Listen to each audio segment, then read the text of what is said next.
In the heart of Manhattan, power doesn't scream, it whispers. Dominic Moretti wasn't like the Dons in the movies. He didn't wear tracksuits or hang out in social clubs in Brooklyn. He sat in a glass office on the 50th floor of a Wall Street skyscraper. To the world, he was a billionaire hedge fund manager. To the underworld, he was the ghost, the man who laundered the sins of the five families. The story begins on a rainy Tuesday. Dominic is looking out at the city skyline. His younger brother, Vinny, bursts in. Vinny is the opposite, loud, impulsive, and covered in tattoos. Dom, the Russians hit the warehouse in Jersey. They took the shipment, Vinny says, breathless. Dominic doesn't turn around. He sips his espresso. The shipment wasn't the goal, Vinny. They wanted to see how I'd react. If I send soldiers, I'm a thug. If I do nothing, I'm weak. Dominic decides to play a third game. He doesn't send gunmen.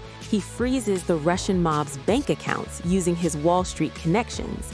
By noon, the Russians can't even pay for their gas.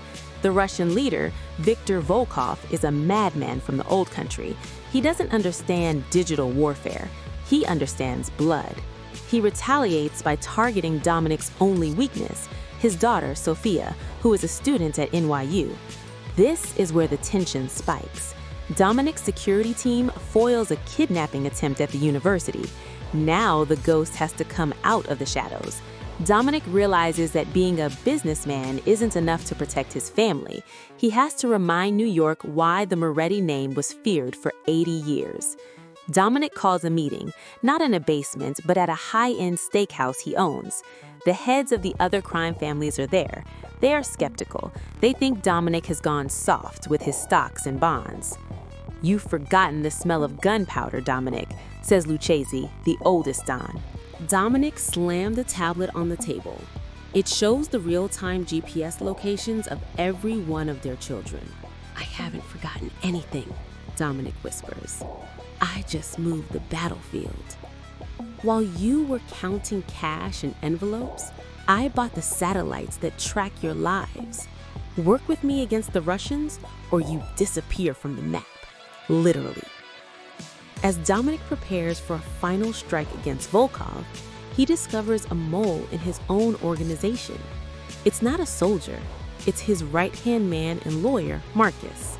Marcus has been feeding info to the FBI in exchange for immunity. The scene where Dominic confronts Marcus is the emotional heart of the story. Instead of killing him immediately, Dominic takes him to the docks. He shows Marcus a shipping container filled with gold.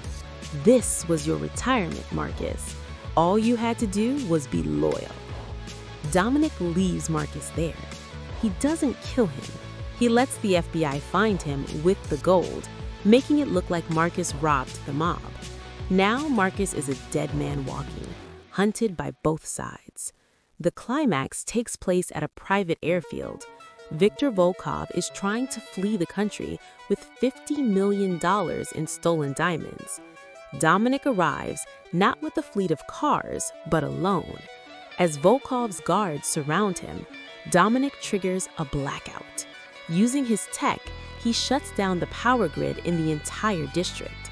In the darkness, Dominic's elite Ghost Squad, ex-Special Forces, uses thermal vision to take out the guards silently. Dominic faces Volkov. No long speeches, just one question. "Did you think my daughter was a bargaining chip?" The story ends.